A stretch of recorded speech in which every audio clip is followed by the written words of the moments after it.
এমন একটা মেয়ে বউ হিসাবে পাওয়া প্রতিটা পুরুষের ভাগ্যের ব্যাপার। স্বামী প্যারালাইজড হয়ে পড়ে আছে, তাই সুন্দর স্ত্রী তাকে ছেড়ে না যেয়ে তাকে নিয়ে দেখেন কিভাবে ইটভাটায় কাজ করে সংসার চালাইতেছে আর এই স্বামীর প্রতি খেয়াল রাখতেছে।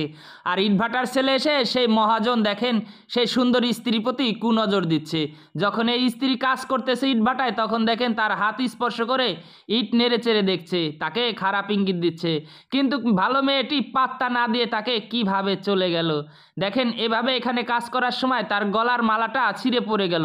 ভাবলো আমার স্বামীর মনে হয় অমঙ্গল হবে, তাই দেখেন কতটা প্রাণপণে ছুটে এসে অসুস্থ স্বামীর দেখাশোনা করছে। তুমি ঠিক আছো তো, দেখো একটু পানি খাও। দেখেন একটা স্বামীর প্রতি কতটা ভালোবাসা থাকলে এরকম মনের টান হইতে পারে। স্ত্রী কয়লা উঠাইতেছে ঝাঁকার ভিতর, এই জন্য দেখেন মহাজনের ছেলে এসে কিভাবে কাজে বাধা দিয়ে তাকে টাকা দিয়ে বেডে যাওয়ার অফার করতেছে। এই সুন্দরী, এই নাও টাকা, আমার সাথে বেডে সময় কাটাবে।